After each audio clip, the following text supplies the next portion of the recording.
During World War II, more than 500,000 Latino men and women served the U.S. military, even as they faced daily discrimination on the home front. Some fought on the front lines in Europe, while others risked their lives to treat the wounded. Many of these soldiers died fighting the Germans.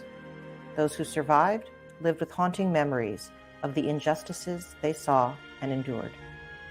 They served a country that often treated them as inferior or as outsiders. We're looking at a few photos of Mexican Americans who served the United States. Today, we will share the story of one Mexican American soldier who also suffered at the hands of Nazi Germany. Bienvenidos, and thank you to our national and international viewers for joining us for today's program. I'm your host, historian Edna Friedberg. This year, we commemorate Hispanic Heritage Month here in the United States by paying tribute to the thousands of Mexican Americans who made important contributions to our nation during World War II. I'm very pleased to be joined by my colleague and friend, Cristina Chavarria, who is a coordinator for Holocaust education here at the Holocaust Museum in Washington. Hi, Cristina. It's so great to have you. Edna, it's wonderful to be here. Thank you for inviting me. Today's program was pre-recorded so that we could provide captions for our Spanish-speaking viewers, but our experts are available in real time during this Facebook broadcast to respond to your questions live, so please submit them as usual in the comments section. So Cristina, to start, help us understand some of the pressures that average Americans faced in the 1930s and 40s and the effect they had on the Hispanic community and people of Mexican heritage in particular. Sure, Edna. So the United States was in the midst of the Great Depression. It was also a time of global economic hardship. 25% of American workers were unemployed, and many people sought the assistance of soup kitchens and other charities for their next meal. And at the same time, racism, anti-Semitism, hatred of immigrants, and an attitude of fear toward people of other cultures were not only prevalent, but they also shaped government policies. And in the 1930s, Latinos made up 2% of the US population. But even those who were native born and who were citizens were often discriminated against and denied certain jobs. And at the time, they were working mostly in agriculture and on the railroads. And many also lived in segregated, substandard housing. And to add to that, in some instances, Mexican Americans were subjected to lynch mobs, especially in border states like California and Texas. And in 1943, during the war, there was a great deal of tension between white American military members and Mexican American teenagers. And this escalated into riots in Southern California. So a lot of pressures, a lot of things making life more challenging, but I'd like us to bring this down to the more individual level and get to know what life was like for one Mexican American in particular, a young man who would go on to serve his country in World War II. Please introduce us to Tony Acevedo and what his childhood was like. Thank you, Edna. I'm really honored to share Tony's story because he's not only very special to me, but he's also very special to many of our colleagues at the museum. So Tony was born in California in 1924, and he was living there with his father, his stepmother, and his siblings. But while Tony was growing up in California, he was not allowed to attend school with white children or Black children. And the school that Tony attended was specifically for Mexican American students. He was forbidden to mix with white students, and that meant that he couldn't go to the same restaurants, the same movie theaters, or even the same swimming pools. So you can imagine what kind of environment he was living in, so that it became so extreme that by 1937, this environment persuaded Tony's family to leave the United States and moved to Durango, Mexico.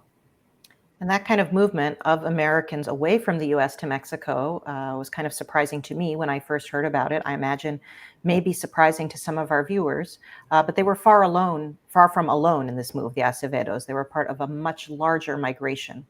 For some, like Tony, born in this country, they were going to a place where they had never even lived before. Let's listen to a historian of this period of history, Dr. Francisco Valderrama, explain the factors that contributed to this mass migration.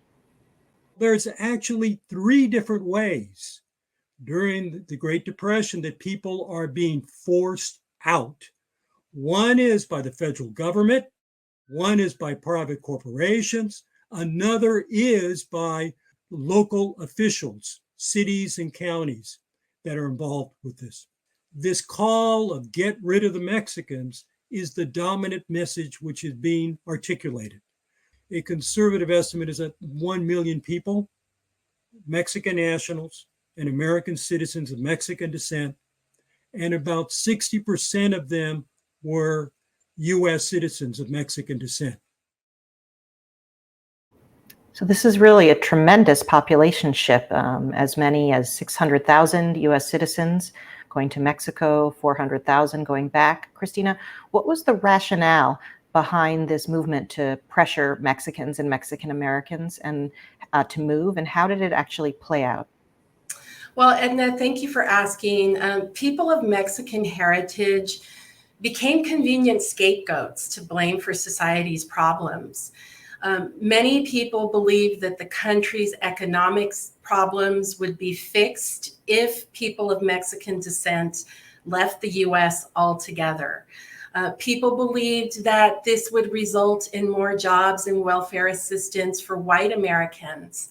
And to that end, new laws and regulations were passed at the federal, state, and local level to restrict immigration, to hasten deportation, and to deprive people of Mexican heritage of jobs in the public and the private sectors. So a lot of private companies actually fired Mexican workers without cause and even purchased tickets for many of them to move to Mexico, regardless of how many years they had lived in the United States. This massive coercive effort to return people of Mexican heritage to their native country is referred to with the euphemism of Mexican repatriation. So it's implying that this was voluntary when in fact this movement was anything but voluntary. Even Mexican Americans who weren't directly pressured to leave faced the real threat of unemployment and physical violence if they stayed in the United States. And I have to say, as someone who has studied this history from the perspective of the Holocaust, it reminds me and feels entirely consistent with broader trends here in the US in the 30s, an atmosphere of isolationism, of xenophobia or suspicion of foreigners, an idea which is false that immigrants are bad for an economy in some way. And in the 1930s, with relation to our mission here at the museum, fears of economic competition made many voters and legislators openly hostile to the idea of opening our shores to refugees from Nazi Europe, even for children who were too young to work. So this is part of a national mood at the time. But back to Tony and the Acevedo family. Tony had family roots in Mexico. Did those ties and connections help him to feel at home when he moved there as a teenager, make it a little easier? They didn't at all, Edna. In fact, Tony, in spite of the segregation and the discrimination that he experienced, he saw himself very much as an American. He was born and raised in the United States. And so he didn't have any identification really with Durango. And life for him in Mexico was not easy at all. First of all, the Mexican government did not have the money that it promised to newcomers to help them resettle or settle for the first time there. Mexican locals were also not very welcoming of the newcomers. So people like Tony were treated as foreigners. And in some cases, Mexican nationals who returned to Mexico were resented by the locals because they had been away and living elsewhere for some time. So Tony faced a lot of teasing as well when he was in Mexico. He wasn't a fluent Spanish speaker, and this just added to his sense of alienation and feeling out of place. So for this teenager who's feeling kind of neither here nor there, betwixt and between, there would soon be a motivation, though, to return to the United States because of world events much bigger than just his personal life. Tell us how Tony and many other Mexican Americans were invited to serve the same country that earlier had made them feel unwanted.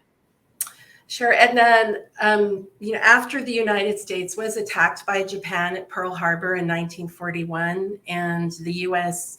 joined the war in Europe and Asia, the U.S. really needed all of the help that it could get in fighting the war. And ironically, Tony and other Mexican Americans became valuable to the U.S. government after what they had gone through before. So President Roosevelt issued an executive order earlier that banned discrimination in defense industry hiring. So what this meant was that as the need for labor was skyrocketing, many employers were now hiring Latino workers. The government actually actively recruited Mexican Americans to help win the war, as we see here in this poster. So you had, for example, American military personnel crossing over from the United States into Mexico, urging Mexican Americans to come back to the United States to serve their country. It's kind of a hard scene to imagine now, the idea of U.S. Army recruiters traveling to another sovereign nation to sign people up. And Tony was just a teenager at the time, though, I believe only 17, Yes. So not able to make his own commitments. Did his parents try to dissuade him from joining the U.S. military and risking his life? And they didn't try to dissuade him. And in fact, you can see a letter that his father wrote, giving his full consent, because Tony was 17, as you mentioned. He was giving his full consent for Tony to join the American military, specifically to train in medical service. And his stepmother, as a matter of fact, gave him $200. She pinned it to his coat, and $200 was a lot of money back then. And she gave him that $200 to help him as he came back to the United States. So his parents, in their way, were supporting him joining the military and coming back to the United States. What happened next to Tony when he joined? Well, in less than 5 months, he received what would normally be a full year of intense medical training in the U.S. military. And he became a corporal in the Army. He was deployed to Europe in 1944 with Company B of the U.S. Army's 275th Infantry Regiment. And as you had mentioned, Tony trained as a medic. So for a medic, his formal role in the Army would be to treat his fellow soldiers' injuries and illnesses. But let's be clear here, Tony is not working in some kind of sterile, well-equipped clinic. He was on the front lines. Can you give us a sense, please, of just how dangerous his deployment was?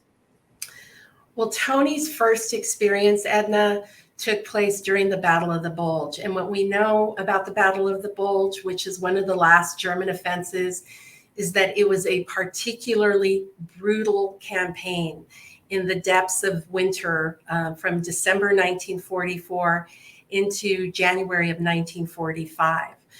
And we know that tens of thousands of American soldiers were killed or wounded at the Battle of the Bulge. And through all of this, Tony's job was to keep his fellow soldiers in fighting shape. And that put him in the line of fire again and again. And Tony remembers, he had a distinct memory about before going into battle, how he and his friend Murray, who was also a medic, as they were speaking and talking about what lay ahead, his friend Murray confided in him that he didn't think he would survive this. A few days later, Tony and Murray went off with their respective companies while the battle raged. And while in the field, Tony could hear constant automatic weapon fire and the cries of his men calling for a medic's help. And Tony, through all of this, he had to sew up wounds, and he even had to amputate limbs while he's in the line of fire himself. And as his company headed back, they converged with Murray's company. And sadly, Tony learned that Murray, his friend and fellow medic, was killed by machine gun fire. So it was particularly brutal and just beyond frightening for everyone. Incredibly terrifying and unpredictable. But I understand that in addition to medical care, Tony provided other kinds of healing to some of the other soldiers, a kind of spiritual support. How did that aspect of his service come to be? Well, his company men and his fellow soldiers really trusted Tony because of what he did for them, the care that he took. So they not only sought him for physical healing, but they also sought him out for emotional strength and healing. And at times, these men were so emotionally impacted by the battle that they felt that they couldn't fight anymore. And Tony, being a devout Catholic, was somebody who they felt they could turn to. He carried with him his prayer book throughout his time in combat, and he became somewhat of an ad hoc chaplain to the men in his company. I think it's difficult to overstate the bonding, the intense reliance on one another that soldiers in combat face, and the care that Tony gave in the days and weeks as the battle dragged on. But something happened on January 6th, 1945, that would radically change Tony's life. Tell us about that, Christina.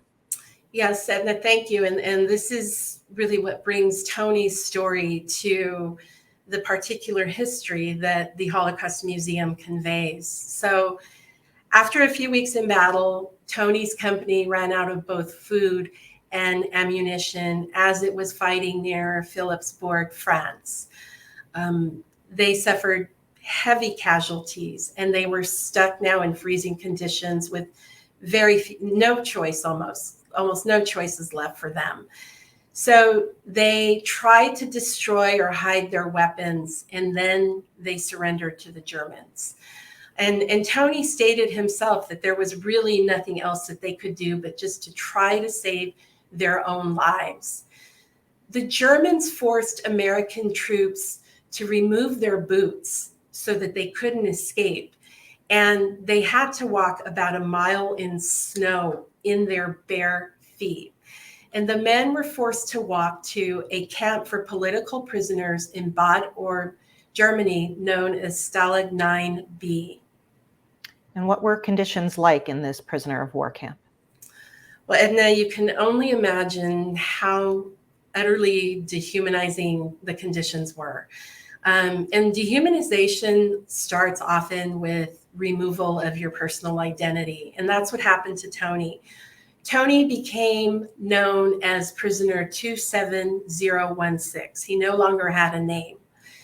Also at the camp, the supplies were so limited that many of the soldiers used their helmets as bowls to eat soup. Tony, because he was suffering from hunger, he actually exchanged his watch with another prisoner so that he could receive more bread. And to make matters even more dire, Tony was interrogated and tortured by a German official who put needles into his fingertips to try to get information out of Tony. So just extreme dehumanization in the camp. A really horrible, nightmarish type experience, but sadly, things were actually about to get even worse for Tony and other prisoners who had been captured along with him.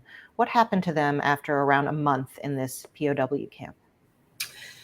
Well, the Germans called for American Jewish soldiers to step forward and identify themselves. And we can't begin to imagine how terrifying that moment was for them. Even though the full scope of Nazi crimes were not yet known, everyone knew that the Jews were the targets of the Germans and that they were now in grave danger. So some men tried to conceal their identity by yanking off their dog tags, which are small metal military IDs worn by all American soldiers. Some soldiers had their religion listed on their dog tags, and for Jewish soldiers, that was indicated by an H for Hebrew. Other Jewish soldiers were defiant and did not attempt to hide their religion from the Germans, despite the danger that it posed. Your description of this scene of the singling out and pulling out of American Jewish soldiers reminds me of a story from my own family of my great uncle, my mother's uncle, Edward Siegel, Eddie Siegel, who was a bomber on a U.S. bomber plane that was shot down over Germany, and he was taken prisoner in the infamous Stalag 17. And I know from talking to him after the war that he also was pulled out and asked if he was Jewish, and that the way that family stories describe his mother, the absolute panic that she was in for a year and a half while her baby son was in German custody. Sorry for that noise. My mail was just delivered at home. So, Christina, what happened after the Germans identified the American Jewish soldiers as Jewish, those who were prisoners of war? What happened to them? Well, Edna, first, I just want to thank you for sharing that very personal account about your great uncle and his service to our country. And what happened after, in Tony's experience, the Germans selected 300 American prisoners, including 75 who were Jewish Americans, and they were moved to a camp where the conditions were even worse. Tony was among the 350 prisoners sent to Berge an der Elster, a forced labor subcamp of the Buchenwald concentration camp. And there, American POWs were kept separate from other concentration camp prisoners. The conditions, as we can imagine, were absolutely deplorable. Tony described seeing rats and cockroaches in the food. And the American POWs were forced to excavate tunnels to clear the way for an underground factory that German officials hoped to conceal from Allied bombers. The way they were treated violated the international standards for humanitarian treatment in war. But in spite of all of this, Tony continued to care for his fellow prisoners. They frequently suffered from lung disease due to the white dust turned up during their work. The POWs also were suffering from dysentery, pneumonia, malnutrition, and some were shot by the German guards. And so in early 1945, the Germans realized that the American and Soviet troops were closing in, and they evacuated the POWs from Berge. So Tony and the other prisoners were sent on a forced march that lasted more than 2 weeks. I'd like us to hear from Tony in his own words, describing what he witnessed on that forced march in April 1945. That march was when the Germans decided that they were being encountered with all the Allies almost coming together, and so the commander threatened us to the march towards the Bavarian mountains where Hitler lived. Our men were dropping off the highway out of the lines of the march. Our cart that we pulled and pushed was full of our sick men, and we could barely pull it because of our strength. There was no strength at all, with all of us being without food and water. And as a result of their illness, of their exploitation as slave labor, of starvation conditions, more than 80 of the soldiers died during this march, the highest number of Americans who died in an evacuation in the European theater of the war. They were later in April liberated by Allied troops, but those who survived were severely malnourished and weak And we actually have some extraordinary photos to share today of some of the surviving soldiers from the Berga POWs, and we can see just how weakened and close to death they were. Christina, we know a great deal about the experiences of this particular group of POWs because Tony secretly documented their time in captivity. What can you tell us about Tony's diary? Well, and I have to say that this diary, which I've read several times, it's an extraordinary document. I remember the day that Tony donated the diary and other personal items to the Holocaust Museum.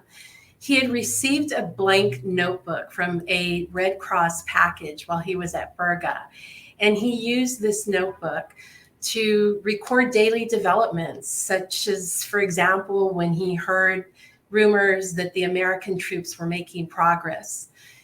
But he also wrote about loss and deprivation. And in the spring of 1945, when Easter and Passover were approaching, Tony described how his fellow soldiers were longing for home.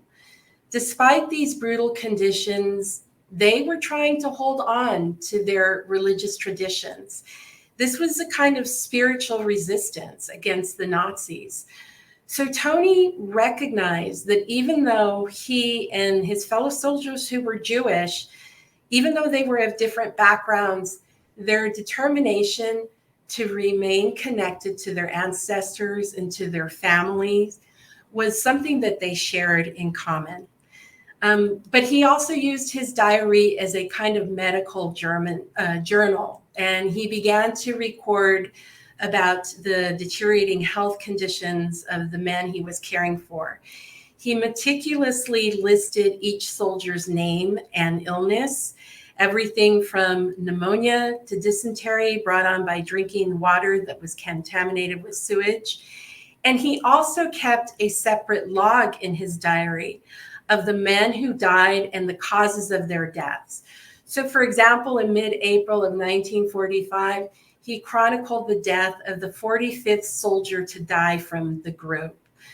But a few days later, he actually wrote, "More of our men died, so fast that you couldn't keep track of their numbers." So I want to just explain that this act of keeping a diary was incredibly dangerous.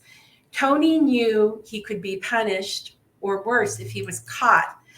But at the same time, in his words, he felt this moral obligation to record the names of those who died. And miraculously, Tony's pen lasted throughout his imprisonment. And he later remarked that God gave me that ink to last. Wow, really powerful. Let's hear from Tony again from his oral history, describing how he kept this journal hidden and one incident in which he managed to protect it from being discovered. I'd find time but just where I'd sit, or whether I'd be in the barracks when we were then, or when we were on the march. I try to more or less fake it, like I'm going to sleep, I'm falling asleep, and everybody would doze off and no one knew what I was doing. I knew that maybe someday it would be a valuable thing for us to know that it was important.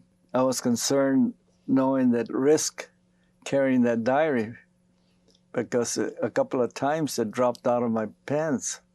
I carried it right inside of my belt.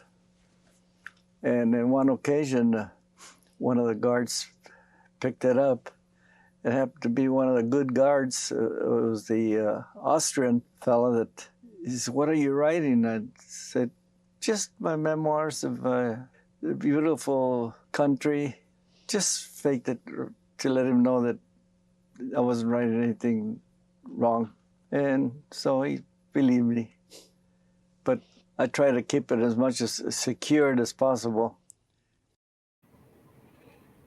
Tony's quick thinking, his bravery, really astonishing. And I can't help but imagine that without his diary, for example, there might have been no record whatsoever of the deaths of these young men who were suffering in anonymity. But I'd like to shift gears a little bit, Christina, because meanwhile, on the home front, thousands of other Mexican Americans were also doing their part in the war effort, including many Mexican American women. What are some of the contributions they made to the war effort? Thank you for asking that question about women, because women did make a significant contribution, Edna, as you know. But to provide some context, during World War II, 6 million women entered the workforce.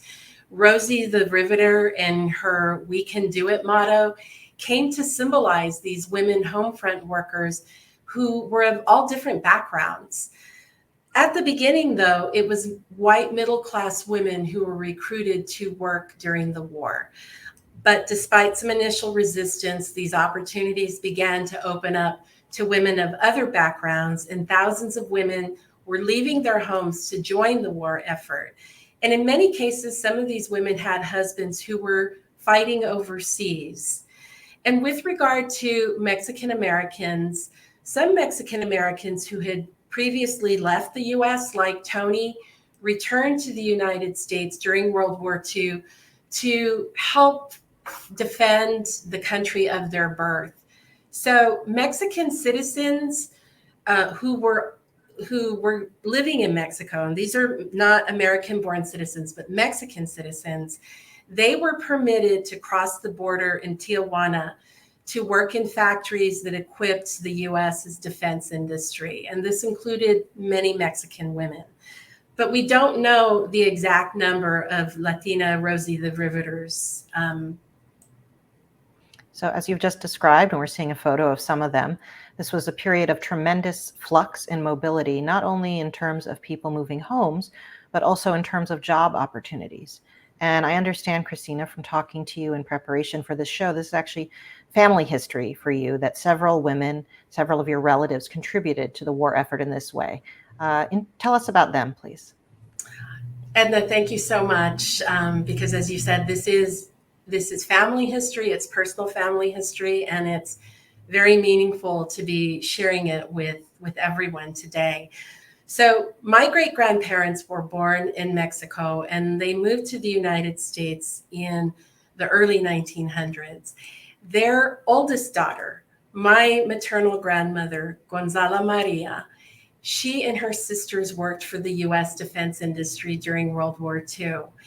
And here we have a treasured family photo where you see my great-grandmother Rosa on the far left, and next to her is my grandmother. And next to my grandmother are her 3 sisters, my great aunts. So in 1942, my grandmother worked in an airplane factory, and her job was to sew the wings onto airplanes. But even though she had a job, times were still very tough for the family. And she talked about lunch in the cafeteria as being her most substantial meal for the day. And in 1943, my great aunt Mary, my grandmother's sister, she also began working in the defense industry at Ryan Aeronautical in San Diego, California.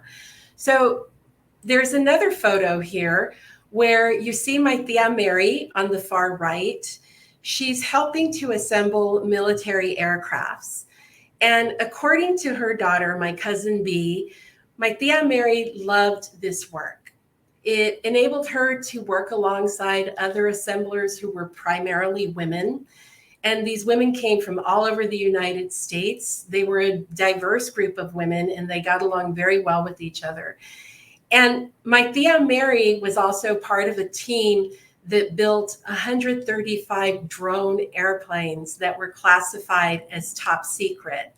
My tia Mary loved her job, and she worked at her job for an additional 25 years, long after the war. Wow. Quite a legacy of service, and we'd like to acknowledge that her daughter, your cousin Beatrice, is watching today. So hi to you, B. Thank you for sharing these photos with us. Christina, we are seeing through the work of your aunts, your tias, that this was a time of tremendous change.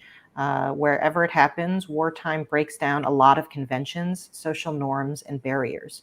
Your family in particular had lived in America for many decades before World War II. But did others who moved from Mexico during this kind of boomtown time support the military, who moved for the military effort? Did they remain in the US after 1945? And if so, how were they treated? And then many of them decided to stay in the United States, a country that they had fought and defended during the war. And from what I understand, many Mexicans and Mexican Americans who came back after the war did not feel that they were treated fairly. Some were still subjected to discrimination, especially those Mexican Americans who had darker complexions. But in spite of that, many Mexican Americans shifted from fighting the war to fighting for civil rights and equality. So, for example, the League of United Latin American Citizens, or LULAC, fought against segregation at the time. The American GI Forum, which was founded by a Mexican American, Hector Garcia, advocated for the rights of Hispanic veterans. And both LULAC and the American GI Forum remain very active today. And we see that it's a sort of once the genie is out of the bottle, for Latinos, for Black Americans, for many women who saw their conventional roles and restrictions in society upended during the war. A lot of them were understandably reluctant to return to the previous status quo, and they wanted to assert their rights and their dignity. Right. That's absolutely right. What happened to Tony after the war? He was liberated. What happened next? Well, Tony was one of the many who came back to the United States and made it his home. And you can see in this photo, Tony went on to get married. And in spite of everything that he went through, he counted himself among the proud Americans who served their country. And to that end, for many years, he flew both the American flag and the POW flag outside of his home as a reminder of the soldiers who did not return. Because as a wartime prisoner, Tony endured both physical and sexual assault. And these things continued to haunt him until his death on February 11th, 2018.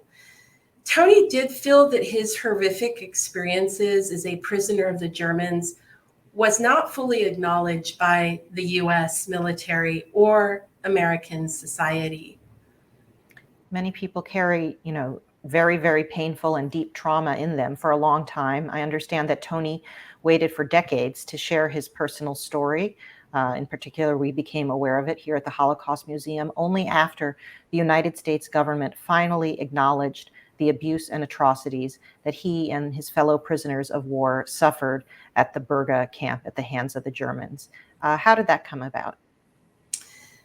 Edna, yes, it was actually in 2009 that the US government recognized that the POWs of the Berga camp had been forced laborers as well as prisoners of war. And Tony's story came to us, especially through a wonderful colleague who is largely responsible for bringing Tony's collection to the museum. And I want to thank Kira Schuster, who worked with Tony's family to do so. And I distinctly remember the day that Tony and his family came to the museum. It was soon after this official recognition, when Tony came to donate his photos, his diary, and his other personal mementos to the museum. And to that end, really what Tony gave us is this incredible gift. His was the first diary of our collection of an American soldier in German captivity during World War II. And his diary gave us a firsthand account of the persecution and abuse that was experienced by some POWs. So really personally resonant, but also historically significant. I'd like to just ask you as we close the program, if you could tell us very briefly about your connection to Tony. I would be very happy to. I'm very honored, Edna, to speak about Tony. He was a wonderful man, a wonderful influence. And I did feel that special connection to Tony from the first time we met. I remember holding his hand before we interviewed him about his wartime experiences. And we immediately started speaking Spanish with one another upon meeting. And I was very fortunate to have the opportunity to see Tony on several occasions afterwards. And here you see a photo that was taken over 10 years ago that captures a moment when we were reunited in Los Angeles. And Tony did tell me how meaningful and healing it was for him to be recognized by our museum. Because after feeling invisible for so long, it was a recognition of his sacrifice and of the trauma that he experienced. And I have to say that as a Mexican American myself, Tony's story feels very personal to me. He is a reminder of what Hispanic Heritage Month is about. And it is about commemorating and honoring the contributions made by people like Tony and like my family. This is something that should make Mexican Americans, Latinos, and all Americans immensely proud. So Edna, thank you very much. And I want to offer appreciation to you, Christina, for teaching us about an aspect of the American experience that intersects with the Holocaust and is too often overlooked, and also for doing it with so much heart. You really brought it to life for us, so thank you. Thank you. Although the United States is a nation comprised overwhelmingly of immigrants and their descendants, it is also a place, and has been a place, of prejudice and discrimination against people portrayed as outsiders, whether in physical appearance, religion, culture, or language. These attitudes shaped American reluctance to get involved in World War II or to offer safe haven to Jewish refugees desperate to flee Europe. It is an honor to pay tribute to Mexican Americans who exemplify this year's theme for Hispanic Heritage Month, Unidos, Inclusivity for a Stronger Nation. We hope that learning this chapter of the history sheds light on how the United States responded to the Nazi threat. Thank you for joining us today. You can learn more stories from the Holocaust era by following our museum on social media. Until then, cuídase, and we look forward to seeing you again soon. Bye-bye.